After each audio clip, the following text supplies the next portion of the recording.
Leur procès a débuté sous une tente dans la cour de cette prison militaire. Au centre, des hommes et 4 femmes, tous membres du commando, accusés d'avoir tenté de renverser le pouvoir le 19 mai dernier. 50 individus au total, des Congolais et des étrangers, dont 3 Américains. Le 21 mars.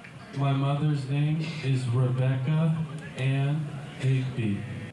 Au sol, leur attirail, une dizaine de fusils, des insignes et un drapeau du Zaïre, ancien nom de la RDC, hissé par les assaillants lors de l'assaut. Ils sont poursuivis notamment pour terrorisme et tentative d'assassinat. Certains faits sont passibles de la peine de mort. Il y a le meurtre, il y a la tentative d'assassinat et la détention illégale d'armes et munitions de guerre. Ce qui s'est passé dans la ville de Kinshasa est connu de la quasi-totalité, n'est-ce pas, des Congolais. Des défenseurs des droits de l'homme craignent un procès inéquitable. Celui-ci s'ouvre après une instruction éclair et des interrogatoires menés en l'absence d'avocats des mis en cause.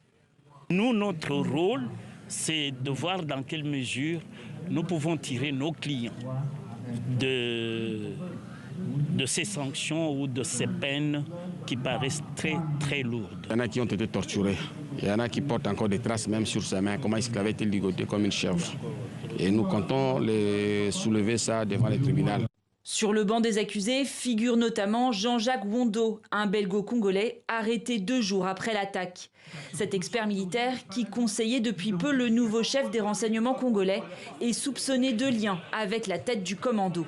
Par rapport à Jean-Jacques Wondo, ça ne tient pas la route, hein, n'est-ce pas? Parce qu'on ne peut pas prendre des images, une photo de 2016 collée, présentée comme si c'était hier qu'il a vu qu'il était avec Christian Malanga. Non, par exemple, c'est pas cohérent. C'est cette photo, prise en 2016, qui lui vaudrait d'être incarcéré. Jean-Jacques Wondo serre la main de Christian Malanga, le même homme qui mena l'expédition du 19 mai. À l'aube, le groupe attaque le domicile de l'ex-ministre Vital Kamerhe, élu depuis à la tête du Parlement. Il pénètre ensuite dans le palais de la Nation. Christian Malanga prend alors la parole en direct sur les réseaux sociaux. Félix, you out! Félix, dégage, you out! Critique de longue date du chef de l'État et résident aux États-Unis, il sera tué avec 3 autres personnes lors de l'arrivée des forces de l'ordre. Des exécutions sommaires auraient également eu lieu après cette opération qui reste entourée de nombreuses zones d'ombre.